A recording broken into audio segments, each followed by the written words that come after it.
welcome to another episode of Annual Pass. This is the podcast that we talk about theme park rides, attractions, snacks, food, toys, souvenirs, you name it. I am your host, Jack Pattillo, and of course, joining me, as always, is my beautiful, lovely, talented, poker-playing co-host, Geoff Ramsey. Hi, Jeffrey. Hi, Jack. You picked up on it. I'm bounding today. Are you? Yeah, I'm trying to immerse myself in the culture of theme parks, and so I'm attempting bounding. I'm trying to look like Phil Hellmuth or something. Yeah, exactly. Daniel Negreanu.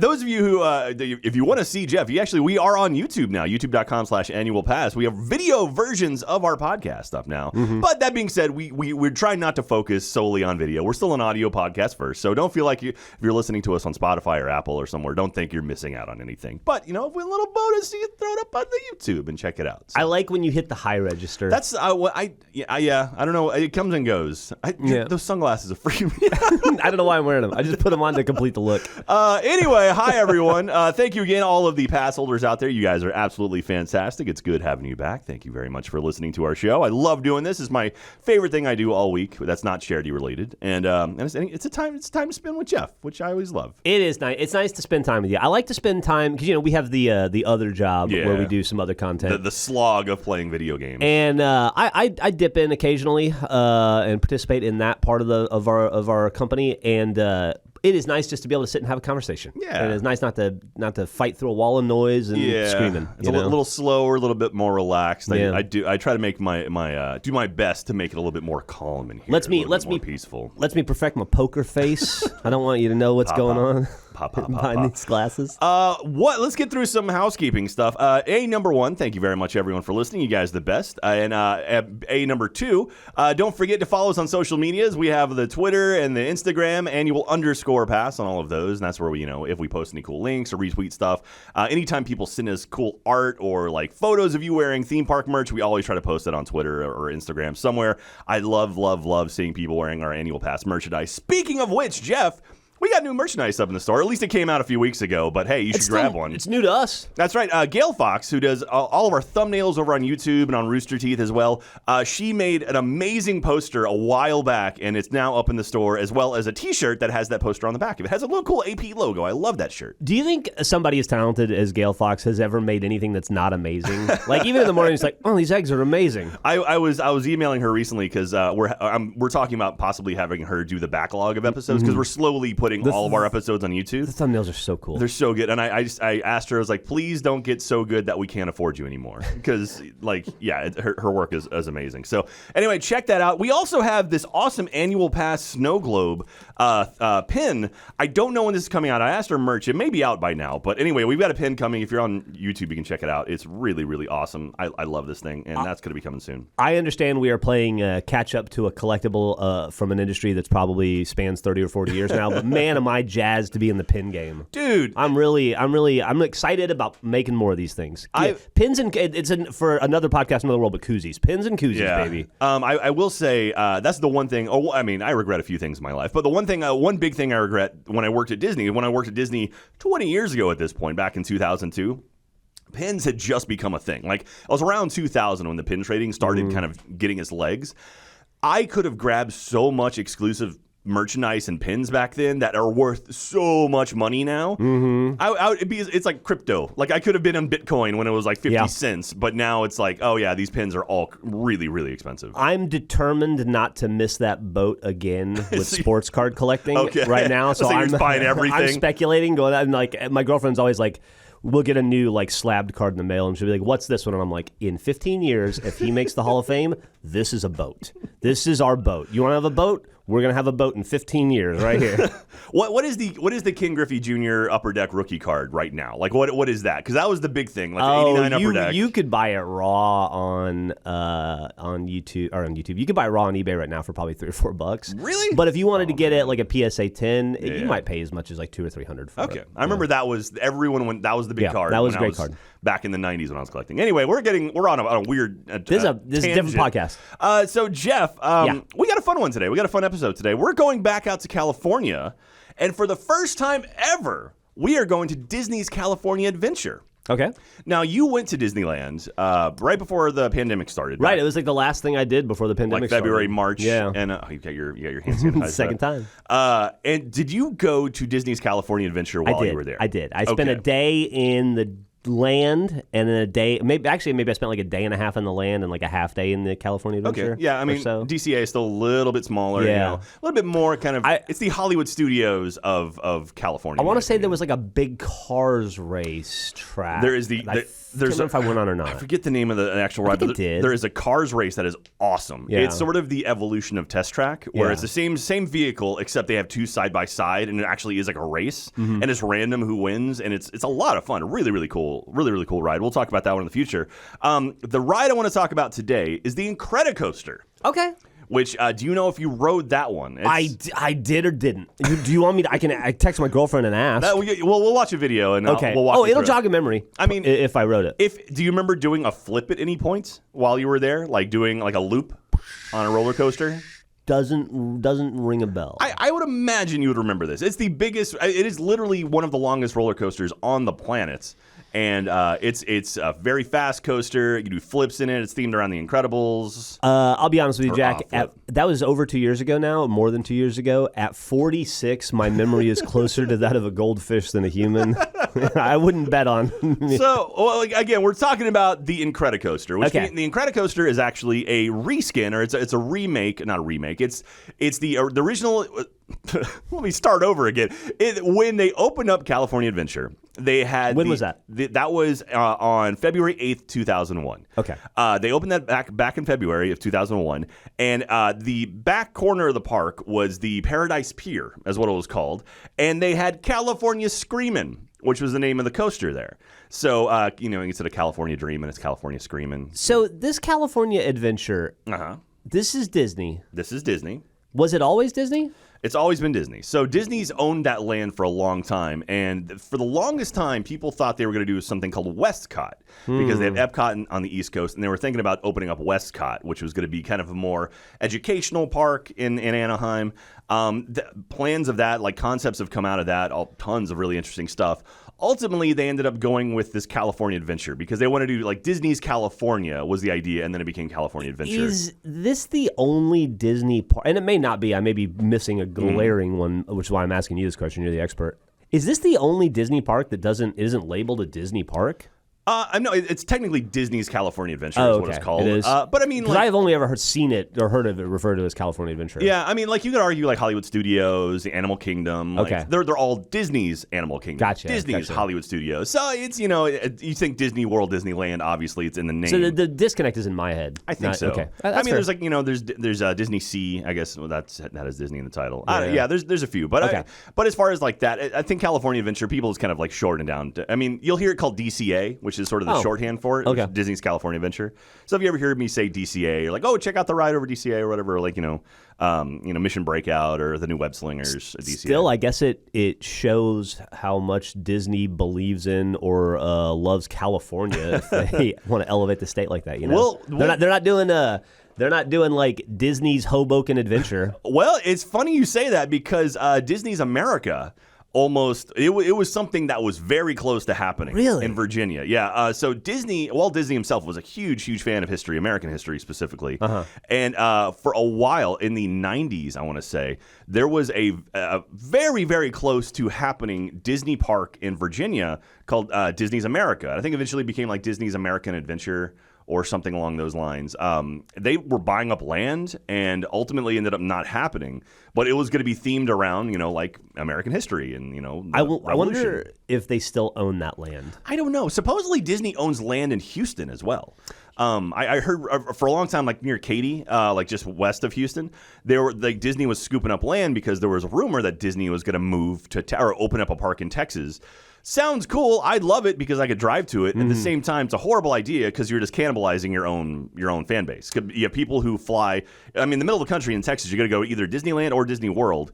You go to, once you start adding this extra one, you're just removing people who would be going to the other parks. Well, I don't know if you'd. I mean, I think the argument on the Disney side would be that the fandom is large enough that just providing more conduits will only increase viewership, right? Like, I'm sure there are a lot of people who going to Disney or Florida from Louisiana or Texas where they live might be a bridge too far, but it's a lot easier to get in a car than it is to get on a plane. It really cuts down the cost. That's true, and people might be wondering why Texas. It's because Texas doesn't really snow; it never freezes, which is a big thing. That's why you see it's in Orlando. Like it literally doesn't freeze or snow in Orlando. I mean, might once every 5 years or so, but I mean, and same thing with Hollywood, doesn't freeze out there. It's like for the same reason they store airplanes outside in like Arizona and New Mexico, or like the Super Bowl is always in the South because like it's never going to be that cold.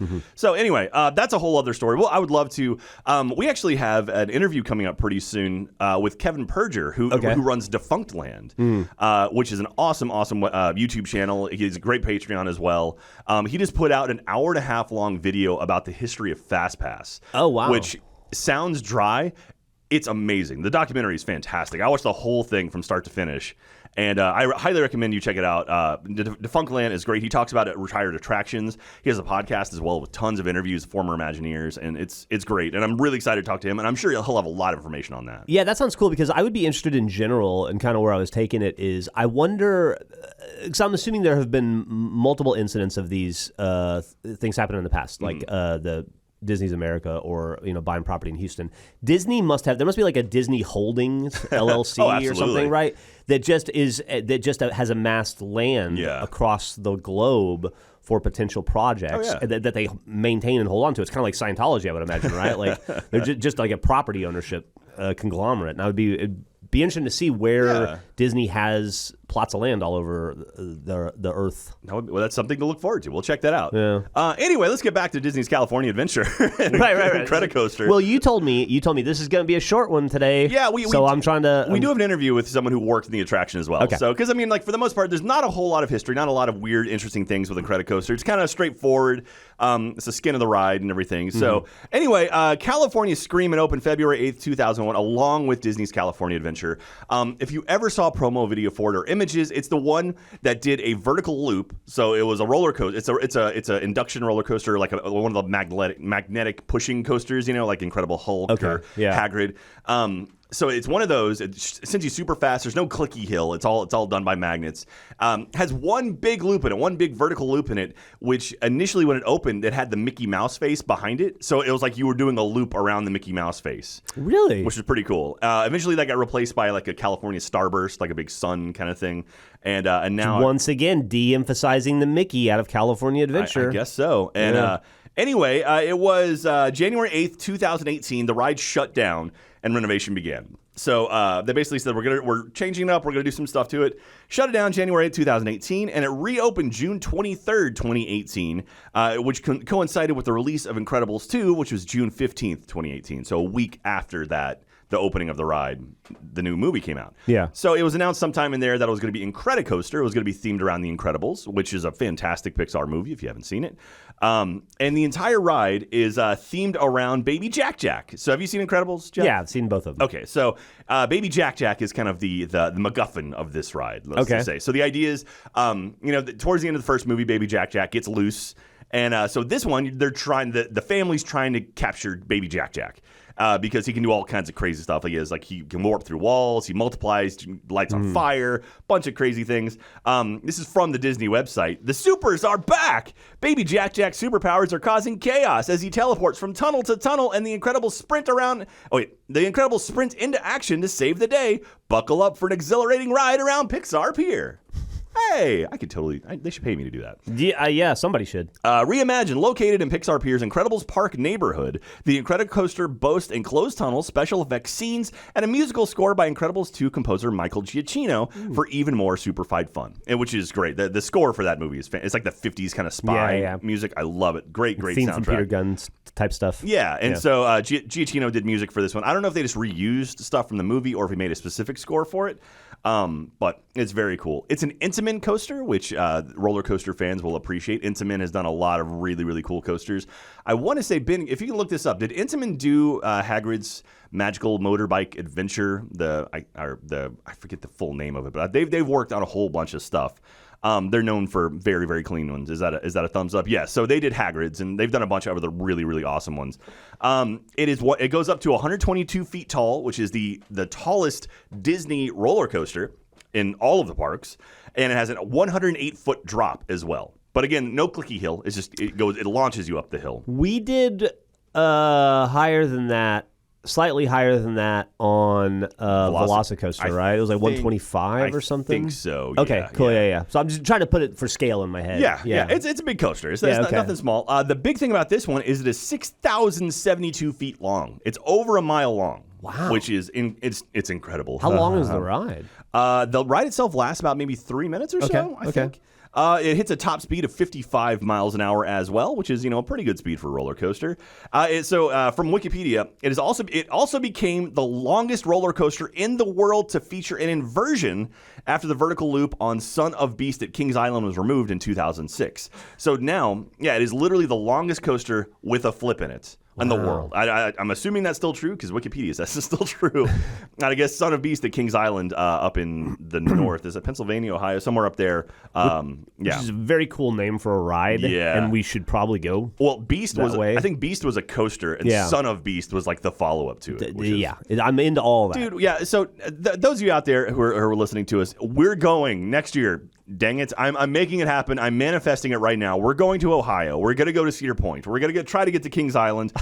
I would love to go to Alton Park. and We're going to Ohio. We're doing it. Going to Alton Park. We're going to Wally World. Yeah. Moose out front should have told you. It's the 8th longest coaster in the world, and it's the 3rd longest steel coaster in the United States behind Fury 325 at Carowinds and Millennium Force at Cedar Point. So there you go. We can go ride the second or first longest one, depending on, I don't know which one it is, at Cedar Point, Millennium Force. 8th in the world, 3rd in the U.S. Yeah. Okay. Yeah. Which is not insignificant. I mean, no, dude, anytime you crack the top 10, that's a big deal. I mean, that's the thing. Like, Coaster Enthusiasts is all about numbers. It's all about, like, how can we be the number one? How can we be the number one? And so, like, we're going to be the longest with a flip. We're going to be the longest with a barrel roll. Like, what can we do to be the number one something? It always seems like they're pushing for that. So, again, the whole ride is themed around The Incredibles. Got a nice, sort of a nice reskin, that sort of gray and black and white paint scheme kind of popped up for it. Again, they rethemed Paradise Pier to Pixar Pier. So now, like, the Cars Land is over in that area. We've got this.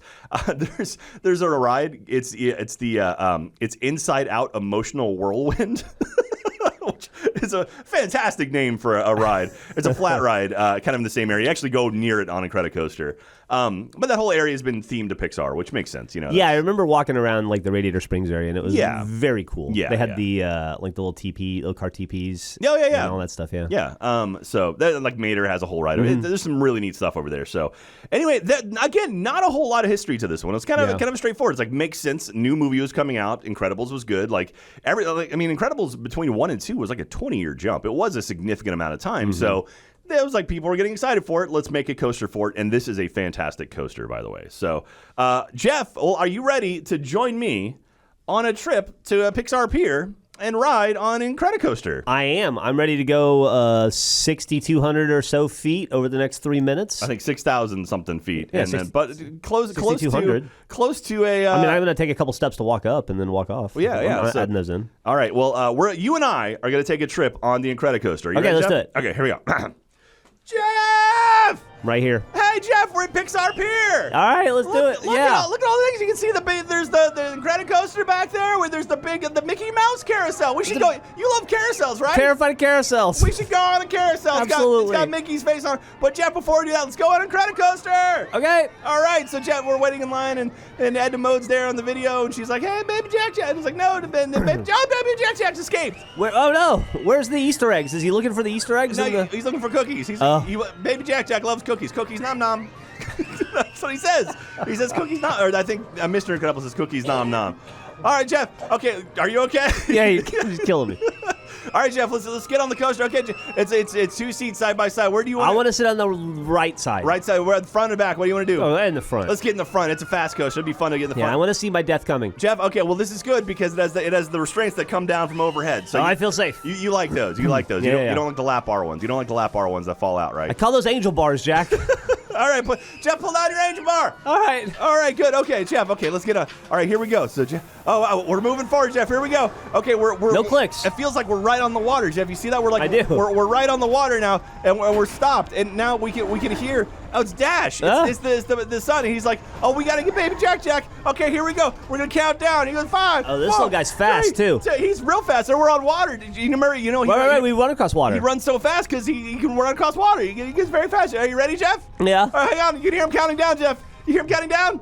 No. All right, he's like 5, 4, 3, I think 2, we went. 1. Ah, we're going, Jeff. We're running across the water. We go immediately up the hill. Dark. Oh, look, no, baby Jack's in the tunnel. Shooting lasers. He shot lasers at Dash. That's not safe. That's not safe at all. Whoa, we're back outside. We're looping around, Jeff. Whee! It's so nice. Such a smooth It's a beautiful coaster. day. It's a really, really nice day. Okay, I like the breeze. Hard right, banking right. Whee! Okay, we're gonna go left, Jeff. Okay. We're gonna go left. I turn with it or against? Now we're going up the hill, but the magnets are pushing us, Jeff. Oh, look, it's Elastigirl. She's trying to get baby Jack. Look. But he's stuck in the wall. Oh, no, that's weird. And now, here comes Mr. Incredible, Jeff. Mr. Incredible, look, Jeff, he's got a cookie. He's got a cookie for Jack. He's like, cookie nom-nom, cookie nom-nom. No, okay, we're out of the tunnel. We're looping around again. We're going really fast now, Jeff. Are you ready? How fast? We go like 55? It feels like about 55. It feels about 55 miles, and we're looping around, Jeff. Are you ready for this? No. Okay, Jeff, hold on. We're going to do a flip. Oh, Ready? Lord. We're flipping. We did it. It was a vertical inversion. Look at your Okay, we're in a tunnel again. Okay, oh, he's on fire. Jack's on. Oh, okay, Violet, she saved us. Whew. Okay, she made a protective bubble around us, Jeff. That's safe. That's really good. Are you okay? Wee, lean right. Lean right. Look at the coaster. Wee. It's fun. We're going. Okay, we're going to lean left. Yay. Wee. Okay. Oh, we're slowing down. Oh, wait, what happened? They're saying Jack's multiply. Jack. It's not over? There's baby Jack's everywhere. There's Jack is his name. Oh. There's so many baby There's 1,000 of them. There's so many. Oh, God. They're like, okay. Oh, no. All right. We're pretty much done, Jeff. Okay. We got down now. You can hear they're trying to get Jack, but it feels safe. Feels calm now at this point, Jeff. We're going to get off to the right? No, we're still got to go. We're not done? We're not done. We got to get back to the station, Jeff. We're going to slowly go left, and we're just picking up a little bit of speed. But don't worry. It's okay. This is where all your change and stuff falls out of your pockets. So, okay, we're going around, heading back to the station. I was like, oh, look, Edna. You can hear Edna. She's like, oh, I got him. Don't worry about baby Jack. And it's like, okay. And now look to our left, Jeff. It's Edna's office. Look, baby Jack. Oh, huge. God, he's huge. But she's got a cookie, and baby Jack's like, oh, okay, cookie. Yay, cookie, nom, nom. Yay. And we're back at the station, and we're getting out. And we have survived Incredicoaster, Jeff. That was intense for a kid's ride. Well, I mean, it's not necessarily a kid's ride. It's a roller coaster, but that's it. We saved baby Jack. He's huge now, though. Yeah, well. I don't know what we do about that. Thank you, everyone. We're going to take a short little break so I can tell you about our sponsor today, which is Genlock Season 2. The mind is a powerful weapon, but who is really in control? In the groundbreaking HBO Max series Genlock, the fate of an increasingly hostile world rests on 5 soldiers who upload their minds to giant mecha war machines. So cool. Executive produced by and starring Michael B. Jordan, Season 2 of this action-packed animated series is now streaming on HBO Max. 50 years into the future, a global extinction event ravages Earth. War rages between the Union and the Polity, who hold very different ideas on how to save humanity. As territories fall, the Union's charismatic leader preaches about a higher existence for all mankind. The Genlock team is the Polity's greatest weapon. Utilizing advanced technology, they upload their minds to weaponized robotic suits to combat the Union forces. I wish I could do that some days. This team of fighters will soon learn that digitizing their minds can leave them more shell-shocked than the battlefield as their darkest thoughts become reality. Whose war are they fighting, and at what cost? Bum, bum, bum. The heart-pounding new season of Genlock features a star-studded voice cast including Michael B. Jordan, Dakota Fanning, Macy Williams, Asia Kate Dillon, and David Tennant. Season 2 of Genlock is now streaming on HBO Max. Humanity will prevail. Go check out Season 2 of Genlock right now over on HBO Max. We had a hand in it. You know, maybe you might recognize some of the voices in the show. And thank you very much for supporting our show. And now, let's get back to the episode. Yeah, so that's it. You see the whole family throughout the ride. It's got the voices from all of the actual actors in there as well. Holly Hunter, Craig T. Nelson. Yeah, and so all of the various things and lots of cookies. Apparently, Mr. Incredible goes cookie nom nom, and it's on a loop. And so there was someone who worked maintenance at Disney who reached out to me. And she was like, I just remember that voice when I was cleaning Pixar Pier, just going over and over and over again. Cookie nom nom, cookie nom nom. It drove them crazy. So Violet is in there. She has that force field around baby Jack to protect you from the fire because he catches fire. Dash, he's dodging from all the laser beams, and Mrs. Incredible is all stretchy and stuff. It's a really clever use of the tunnels, and those tunnels have always been there, but it's a neat way to kind of add a show scene to it. Yeah, it was very cute. And one interesting thing about those tunnels, Jeff, is the reason for them. I thought like maybe it was to protect the not animatronics, but like the scenes and stuff. Those have been there since they opened. The reason why they're there is to actually force all of the screaming out and down. Like when people are on the ride, because they're in a residential area, and so literally it's there to capture screams. So to prevent noise from escaping the park and going out to the residential areas around. It's like a muffler for a roller coaster. It's a roller coaster muffler. Yeah, exactly. That's interesting. I never would think about that, but yeah, that's We're absolutely... the banana. that's the absolute reason why they did it. So, that's cool. Yeah, it's pretty interesting. So, but that's pretty much it I have about Incredicoaster, but we're going to have someone who actually worked on the attraction come and join us now. So, let's go ahead and get Corry in here and talk to them about Incredicoaster. I can't wait. Please say hello to Corry. Hello, Corry.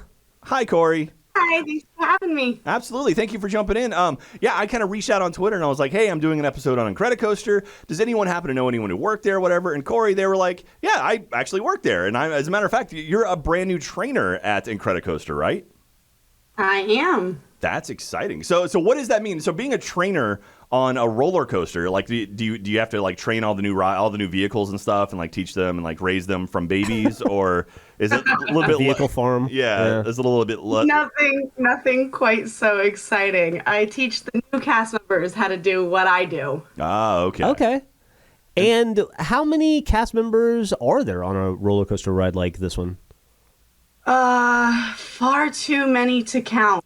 I think we have at least 20 working at any given moment. Oh, wow. Wow, that's amazing. I mean, that's a lot of names to remember, I bet. That's why we wear name tags. Now, so, okay, I know when I worked back at Disney, we had a bunch of different positions in rotation. Like there'd be a greeter, there'd be a loader. How many different rotation positions are there at Incredicoaster? You're the trainer, Corry. You should know this stuff. Come on. I know. And somebody asked me this just the other day. I want to say typical is about 15. Oh, wow.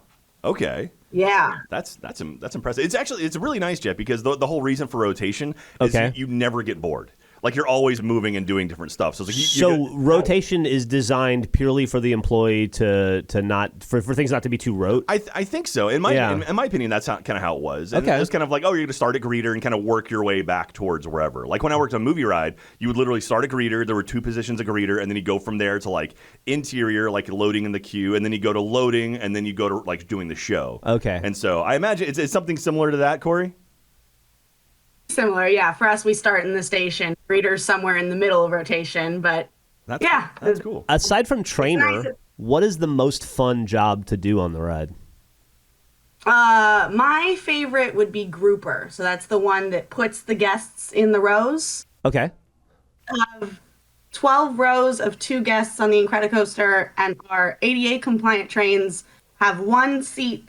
It's not actually a seat. It's used for a transfer. And so at grouper, you have to remember where that seat is so you don't accidentally put 2 people there, and you have to play Tetris to make sure all of the guests are in the same picture as the rest of their party. So that's a lot of fun for me. That is pretty cool. Yeah, that was one of my favorite things. Loading was always one of my favorites because it's really? Like, on Great Movie Ride, we had 11 rows of 7. Or no, 11 rows of 6. So it was kind of like trying to, in your head, being like, okay, 2 in row 1, okay, 2 in row 2, okay, 4 in row 1, and then you start trying to piece them together. It was always a fun challenge to do. So, so Corry, one of my favorite things about Disney attractions is all like the little Easter eggs and hidden stuff in there. Are there any cool bits of like trivia or Easter eggs inside of Incredicoaster we can keep an eye out for when I drag Jeff onto it? Yeah, actually, one of my favorite things is one of our original hidden Mickeys from California Screamin'. You can only see it from the attraction in a very specific spot, and that would be when you're inside the loop.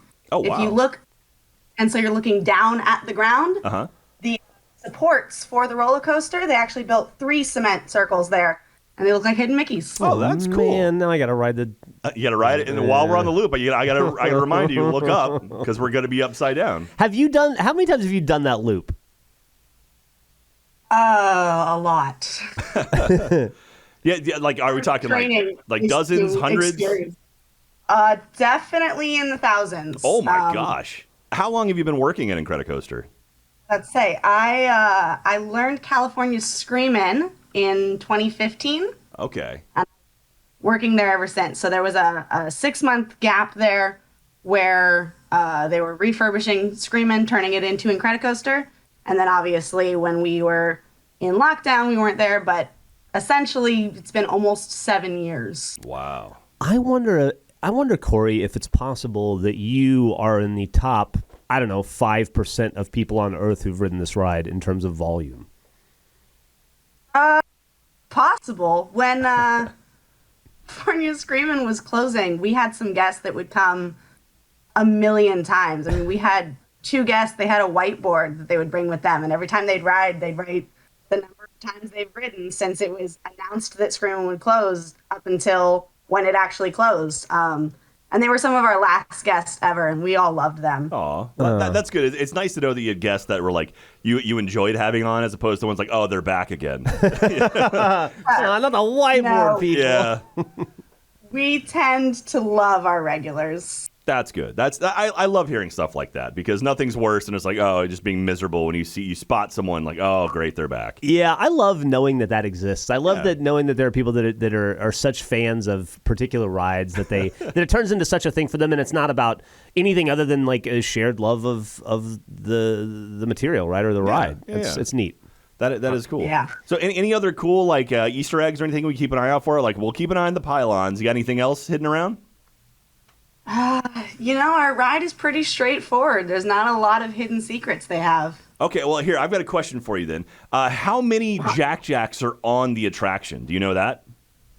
I want to say that's 24. Okay. Last counted. All right. So pass holders, next time you ride Incredicoaster, I want you to count all 24 of the Jack Jacks scattered throughout the ride. It's going to get tough when they starts multiplying towards the end, though. That's going to be a little bit difficult. Man. Has your time working on Incredicoaster changed how you feel about cookies in your personal life at all? Kind of. Regular cookies are kind of boring to me now because the Jack Jack Num Num cookies right outside the attraction are so good. Oh, you actually sell the Num Num cookies? Yeah, they're like big, thick, gooey chocolate chip cookies. Oh, boy. All right. And we can smell them from Greeter, and they're so delicious. Oh, Corey, that's all right. You're selling us on having to go out to California now. Yeah, we're gonna have to go get one of those Chocolate cookies. chip cookies, the regulation cookie. That's what you want. Absolutely, man. Good. That is fantastic. So for someone who's never experienced Incredicoaster before, can you give us like a 1-sentence pitch, like an elevator pitch, to give somebody to convince them to go on the ride? Yeah, let's see here. The Incredicoaster is one of the smoothest, easiest, but also still thrilling coasters that I have ever been on. That sounds good, Jeff. You should put that on a shirt. Yeah. Yeah, that was very good. Did they convince you? I'm to go? I'm totally gonna ride it. All right, well- I'll tell you what. I would like to ride it with Corey if possible. Oh, that'd be fun. Corey, would you be up for riding with Jeff and I? Absolutely, I would love it. Oh, Okay. That sounds awesome. We'll have to make that happen. All right. Well, I think we're coming out to California maybe next year at some point. So maybe in April. So we'll try to make a point to come down and hang out and ride Incredicoaster with you, okay? Sounds good. I'll look forward to it. All right, cookies are on me. Corey, thank you so much for joining us and answering a few of our questions about Incredicoaster. I really appreciate it. And we will be counting all the Jack Jacks, all 24 of them, next time we ride, okay? All right. All right. You have yourself a good one. Take care. You too. So that was Corry, Jeff. That was very awesome of them to jump in and hang out with us for a little bit, answer some questions. I'm looking forward to. I'm gonna hold them to it. I'm gonna make my first trip around the Incredicoaster with Corry, if at all possible. Perfect. Very excited. I love talking to operations cast members. I think they're attractions cast members now. Back when I was there, they were operations, but now it's attractions. Allow me to give both of you, Ben and Jack, a small compliment. Don't get too excited. Don't look for more of them. I enjoy there aren't any behind it. Of compliments. But you guys, are doing thus far a really great job of finding a wealth of people from across the spectrum of theme parks to interview, and I really appreciate it.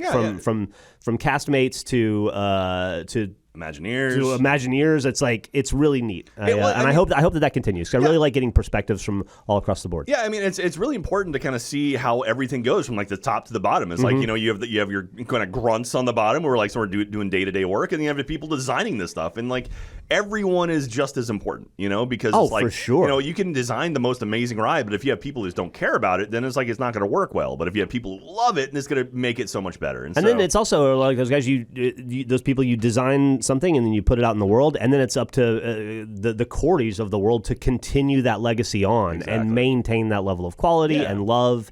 And that's it's pretty neat. Yeah, and absolutely. And so if you're out there, if you ever worked on an attraction or you helped, you love the parks or anything, if you have something to say, you want to talk about a theme park, we'd love to talk to you. I would love to talk to you if you're one of those people who, and I say this without jest, but if you're one of those people who loves a ride so much that you bring a whiteboard to record how many times you've ridden it, or you have like a perfect score on the Men in Black game, or the 9 Club, right? The 9 Club, right? Yeah, I would love to talk to people that have consumed an attraction to that degree. Yeah, I just realized the 9 Club is something Dave Cobb brought up, which his episode's coming out in a couple of weeks. So we're gonna head of the game on that one. Yeah. So we actually interviewed Dave Cobb, who created the Men in Black attraction at Universal Studios in Florida, and so we got to talk to him. And so that episode will be coming out soon. It's so awesome. We're overwhelmed by all these amazing interviews, and we got, like I said, we got Kevin Perger coming up as well from Defunctland. It's like I really love talking about attractions, but man, I love just talking to people who are like directly involved with this stuff. Also, each person we interview is cooler than the last. And that's not a slight to the last, but like I thought Dave Cobb was one of the most interesting people I'd ever talked to. And then we get to talk to Corry, and Corry's phenomenal too. Yeah. It's great. It's so cool. So anyway, I've got some questions now from I keep saying anyway. I realize like it's one of those things That's your thing. It's like my pause. It's like my pause redirect is I say anyway and then I redirect. You start hearing yourself saying it and it drives you crazy. That being said, let's go to some questions. Anyway. I've got some questions here from the audience. These are from the Mission Space episode we did back in the day. This is from Badger Me Baby. Jack, have you ever stayed or visited any of the Disney resorts? And if so, which one? I'd love to hear a podcast or segment about the various resorts as they hold a special place in my heart. My family's home resort has always been the Wilderness Lodge, dating back to my grandparents buying into a timeshare type program many, many years ago. But now being of legal age, I think the best hidden gem is Trader Sam's Grog Grotto at the Polynesian. If you have to visit and check out all the resorts and theming, that would be a great video to watch as well. So Ben, I'm going to need you to get with our budgeters and put us into every single resort at Disney, okay? At Jack's got to review it. Yeah, I got to review it. I mean, they're asking for it. The audience, the pass holders want to hear it, so we're going to have to go and stay at every single resort. So Polynesian, Contemporary, Grand Floridian, Wilderness Lodge, Animal Kingdom Lodge, there's all of them. Maybe even like we can throw in like Pop Century as well, and Coronado Springs and the Caribbean Beach. There's Caribbean Beach. Oh yeah, the Port Orleans. I think there's something like 17 resorts. Oh wow. Yeah, it's wild. It's gonna be a busy year. That being said, I've stayed at Coronado a few times, and I really like that one. It's really nice. It's themed. It's like Aztec kind of themed. Okay. And they have a big lake. So like you check in, and there's a big lake, and like around the ring of the lake, it's like a mile-long lake. They actually have a running path around it. There are different kind of like not cabanas, but there's like hotel rooms around this lake. And it's so big that they have a bus route that goes around the outside, and it's like there are 3 stops to go. It's wild. It's very large. But I really like staying there. It's good. I mean, anytime you can stay on Disney property is great because they have buses that'll take you everywhere. You don't have to rent a car because you can literally go like you walk out of your hotel room, go to a bus stop, and it's like, oh, this one's going to Epcot. I'm like, cool. And then just get on there. You go to Epcot, and then at the end of the day, you go back to the bus station. It's like, all right, take this, and it'll take you right back to that stop, and then you just walk back to your room. You know, Jack, sitting here listening to you. Yeah. It strikes me, you seem like the kind of person that would have fallen for a timeshare at some point in your life.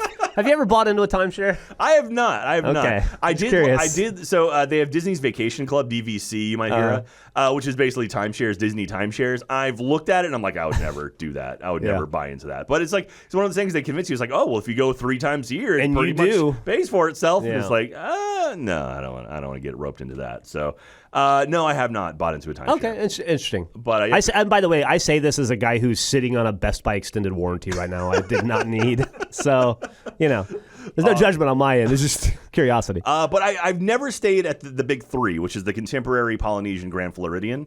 Those are the ones around the big lake, in Bay Lake in front of Magic Kingdom. They're the ones that the monorail go through them. I would love to Why stay have there. you not stayed? Is it just circumstance? They're very expensive. Okay. And so my sister and mother took my nephews actually last summer because when the parks first opened, people were expecting the parks to be flooded. Like people like, oh, it's open again.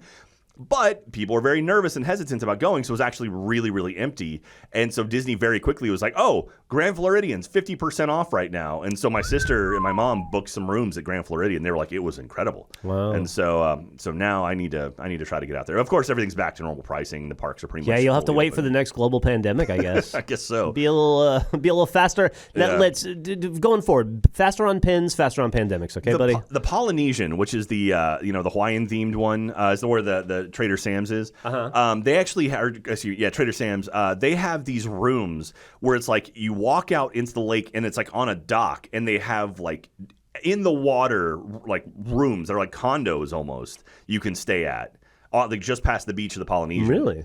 Those sound awesome. I would love to check that out. Are there jet skis at play in any of this? No jet skis. When I was a kid, they used to have little like motorboats, like 2-person motorboats that are kind of like sit-down jet skis. They had those, but they don't do anything like that anymore. That's too bad. Yeah. So, Bez Guapo. Mm-hmm.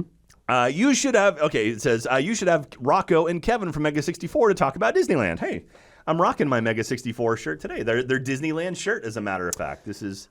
We don't need Mega 64. We've got Mega 64 at home.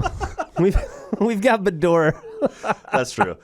Those of you who don't know, Rocco and Kevin have a podcast. Mega 64 is another video game. They're also our oldest friends. Yeah, in the they're the world. content producers.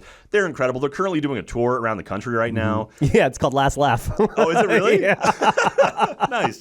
Anyway, they have a podcast called, I think it's called Creaky Old Cauldron, or Creaky Old Cauldron, where Kevin and Rocco would just go to Disneyland, set a camera down, and just start talking. And they talk for like an hour, and it's fascinating. And those guys know so much about Disneyland. Like, they're all West Coasters. They all like grew up in San Diego, so they know Disneyland back to front. And when we get out to California, absolutely we'll do something with those guys. Or when they come through town, love to have them on. As a matter of fact, they're going to be in Austin in just a couple of weeks. I wonder if we can get them on for a podcast.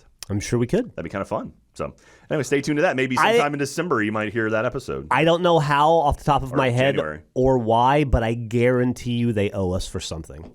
Probably. I've treated them to a lot of food during taxes and stuff.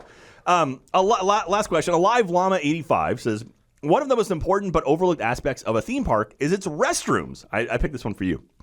We use them every day, so it's key to have a clean and nice theme park restroom. Some are even decorated. At Meow Wolf's Omega Mart, a different artist painted each restroom so they'd have a fun and unique design. Do you have a favorite theme park restroom or any horror stories of bad ones? That's a clever question. I've never. That's one of those things. Like, theming doesn't have to stop when you go into a restroom. I do have a favorite theme park restaurant, Jack, and I'd like to tell you about Restaurant it. or restroom? Restroom. Okay. I do, and I'd like to tell you about it. Go ahead. It is the restroom at Universal Studios that still plays the music from Jaws? From Jaws. From Amity It's Island? The only thing left from Amity Island, right? Yeah, Is yeah. that restroom with the yeah. out of place rock and roll music from the 70s? Yeah. Yeah. I think Theme Park Stop pointed that out, and I pointed it out to you every time we go. I'm like, that's the one that's playing like Beach Boys and stuff. And I always notice it, and I am like, oh yeah, there's that. It's funny. I was going to bring up 2 restrooms from Universal. Not that one though.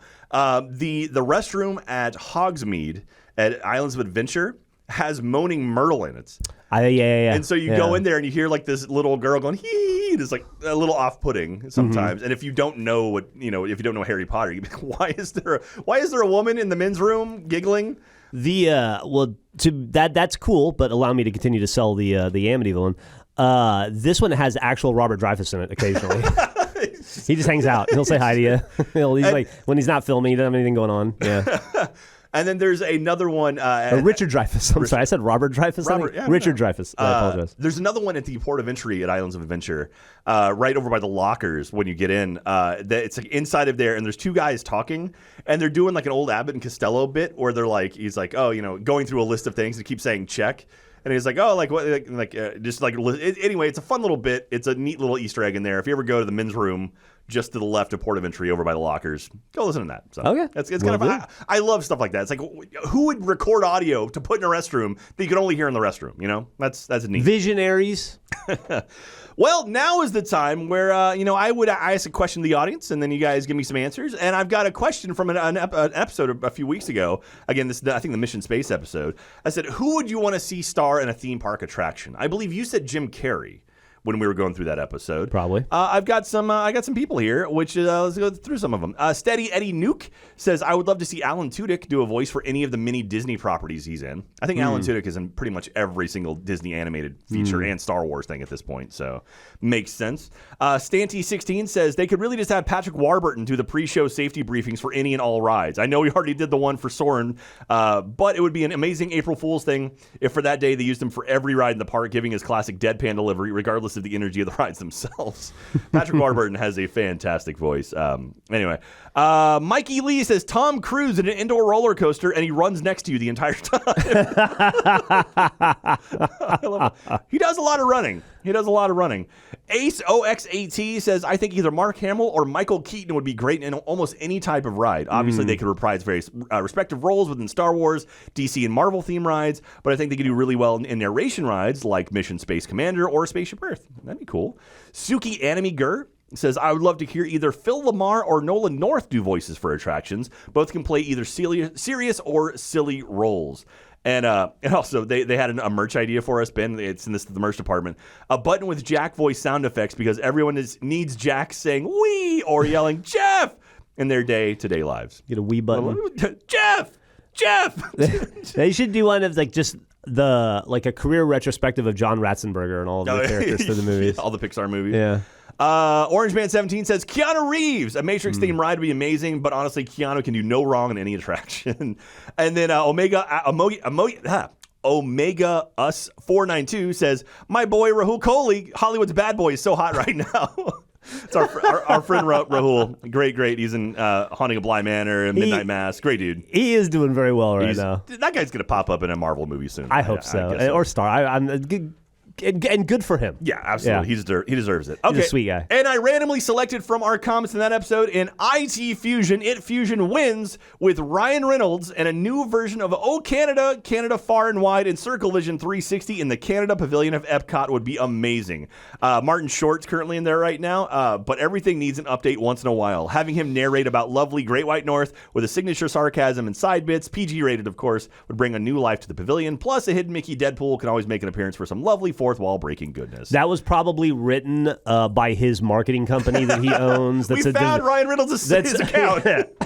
That's a division of his advertising agency that his aviation. That's a subsidiary of Mint Mobile. Yeah. So thank you very much. Ryan Reynolds would be great. I mean, the O Canada attraction has been there for a while. I think it's the second or third iteration of it. It's Circle Vision, where they have all the it's a complete ring of screens. Martin Short is the host right now, but Ryan Reynolds could be a lot of fun. I could see him doing that. So could be Jim Carrey. Congratulations, It Fusion, for being randomly selected. Again, I'll drop you a line. We'll get your email, and I'll send you out a signed map pretty soon. And now I have a question for you. This is interesting, Jeff, because this person, Snipper16, actually asked us a question, and I thought it was such a good question that I would open it up to the audience. Okay. So mad props to you, Snipper16, over on roosterteeth.com in the comments. They say, if you could theme any attraction to make it holiday-themed, what attraction would that be? Examples, the Jingle Cruise, the Haunted Mansion Holiday.